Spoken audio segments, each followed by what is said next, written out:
Hello, ladies and gentlemen. My name is Patrick Ryan. I'm the Ward 8 City Councilman in Oklahoma City, and I have with me a very special guest today, the new superintendent, relatively new superintendent of the Putnam City Schools, who has an important message to deliver to you a little later in our program. But first of all, I'd like you to meet Dr.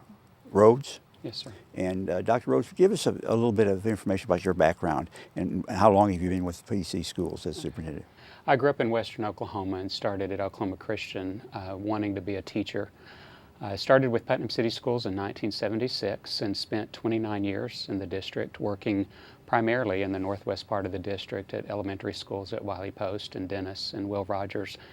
And then about 9 years ago, I went to Yukon Schools and became an assistant superintendent in that school system. Little did I know that it was preparing me for the superintendency, and a year ago, July 1st, I was fortunate to be able to come back to Putnam City in the role of superintendent. So you just relatively, recently rather, experienced your first year in office. Right. How do you feel about it? Well, I feel like we've accomplished a lot in 1 year. It's been a real blessing to me and my family. Putnam City has been a part of our family continually, one of the 4 members since 1976. And so in a sense it was coming home.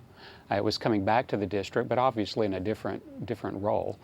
We have many projects that we have lined up. One is the bond program, and I know that we'll talk a little bit more about that later on.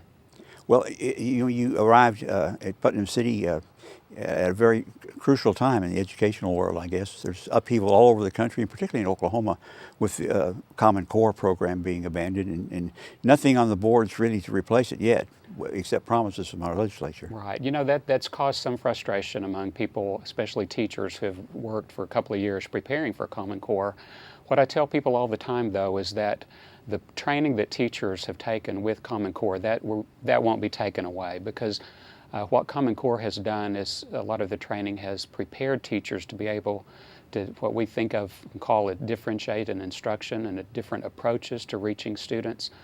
So no matter what the goals are, no matter what the particular objectives, educational objectives that we have at each grade level, we will continue to work toward that. And you know, Oklahoma does a great job of educating our young people in public schools. And when you think about, no matter what particular party you're a part of or whether you're an advocate for or against Common Core, we want our students to be career and college ready, and I think we can all agree on that. So whatever we call the goals and whatever we end up with from the legislature, I think we'll all be working toward that same goal. That's excellent, because I think education is so important to the state, to the individual obviously, and to our system is based on people being educated, can read and write effectively, and I think it's really important that we take those steps as soon as possible in their educational program. You know, we think about education in Oklahoma, and we've been a premier state for a long time in education, but the thing that I'm not for sure people think about as often as they used to is that it's an investment. Education is an investment in our young people, and it is an investment that will pay off to help them after high school, certainly, to continue their career, their college education. Oh, David Borden made a comment, we can pay for it now or we can pay for it later, and later it's going to be much more expensive. Well, that's great. I'm glad to hear that. But you mentioned an investment, and one of the big issues that's coming up in the Putnam City School District is a bond issue. That's correct. And it's sort of fortuitous, I guess, that it sort of matches up with an anniversary of the Putnam City Schools. That is correct. 100 years ago in 1914 is when the Putnam City School District started, and at that time, about 16% of the country, young people in the country, were graduating from high school.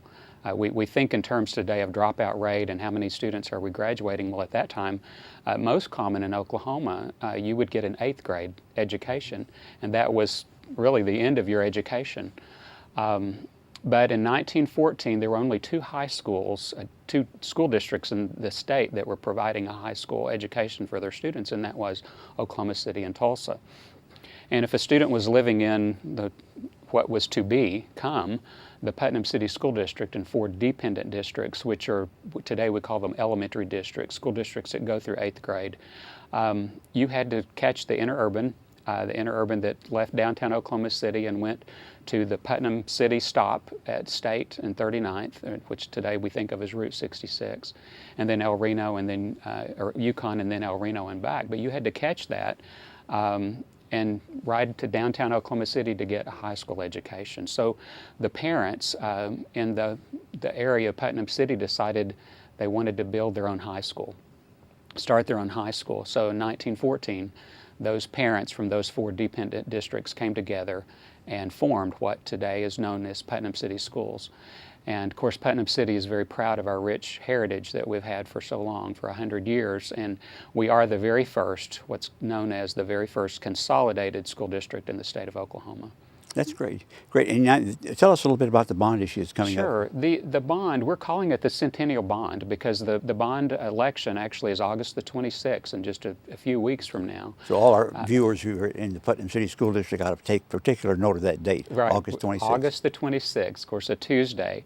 It's about a week after Putnam City Schools is back in session, and we think it'll be a great time because school will be on the minds of all of our voters, our patrons. But on August the 26th, we're proposing a $120 million bond, and we're calling this the Centennial Bond, certainly because it is our centennial, but also it's the most comprehensive and progressive bond that we have ever proposed to the patrons of the district. Certainly one of the largest. It is, sir. It is the largest, you're correct.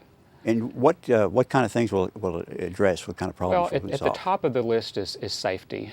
We know what happened in more schools, and we're saddened by that, and we want to make sure that all of our buildings are safe for our students. And it really doesn't make a lot of sense to go and dig a hole in the ground and wait for a tornado to come. So what we're doing is we're building, as we add on to our buildings, we're building safe rooms. And these rooms will double as classroom space, library media centers. For example, we have some elementary schools that way back when library media centers started, you took 2 classrooms and you took a wall out and that became your library media center. So what we're doing is we're adding 10 additional safe rooms to our district, and in the elementary schools those will be library media centers, new facilities. And then those classrooms that have been now library media centers, those will become early childhood centers. We'll have more space for our 4-year-old program, and we certainly want to expand that. Right now I think we are providing a 4-year-old program for about 75% of our students in the district, and we'd certainly like to see that be an opportunity for all of our students. So school safety, or safety, is at the top of the list. We also are wanting to continue to build that sense of community in our district. We have 3 high schools, which everyone knows Putnam City is the original on 50th. And then we have Putnam City West that was built in 1968, and then Putnam City North was built in the late 70s. And what this bond will do is it will create space, it will create our athletic fields, our fine arts facilities will become the hub at those 3 high schools, where our feeders, what we call feeder schools, our elementaries and middle schools, will now be a part of those communities. So we're wanting to build the sense of community with our 3 high schools. We think that's a very important thing to do today. Well, I think one of the things that made education so important and so successful in the past was the community involvement in the schools. It was our school and our neighborhood school, and I think that was really important. And I'm glad to hear you're going back to that.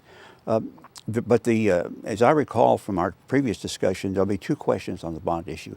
Right. Vote. One deals with the buildings, safety, and some other improvements.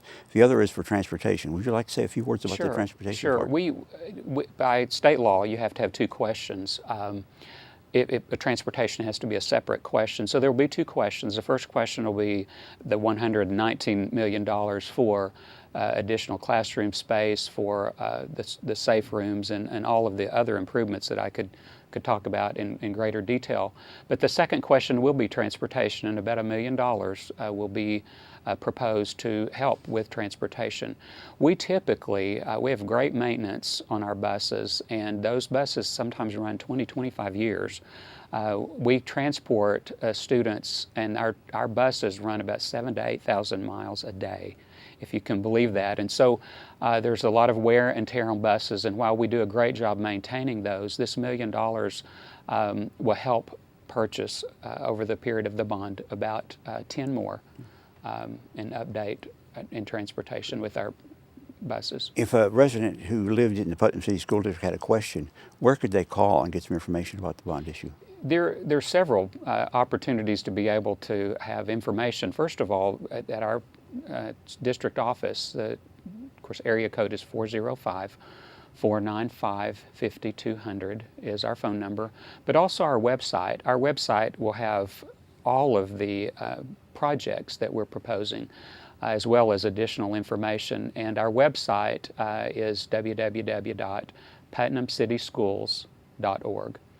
Great. I hope the listeners make a note of that. And if by any chance they forget that number, my number here is 297-2404.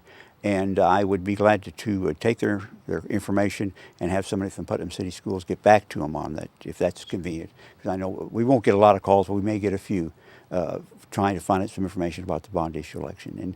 And it's a big number, but it's an important number. It will do a lot, as I understand it, to improve the quality of education throughout the entire district. And there is a certain minimum standard that must be maintained in the schools for the students to learn. They can't learn if there's no working toilets in the building, if there's no electrical outlets that work, because I've run into that a couple of times in doing some volunteer work in the schools in Oklahoma City in years past. Now, the Oklahoma City schools are in pretty good shape now due to MAPS for KIBS, MAPS 2 rather. And I wanted to thank you, Dr. Rhodes, for taking time from your very busy schedule to come here and do this interview. I think I wish you all the luck in the world on your bond issue election. Thank you. And I think the voters in Putnam City have a long history of approving bond issues. They've been some forward-thinking We do, people. absolutely.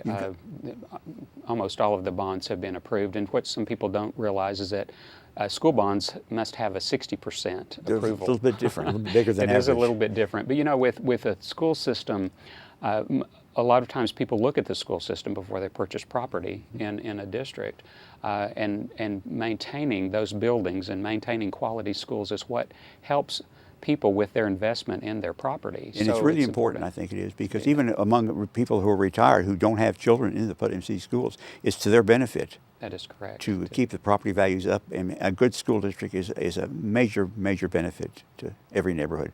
Dr. Rhodes, thank you very much for being here Thank you for inviting me. today, and we hope to see you again very soon. Thank you. Thank you. Thank you all for watching.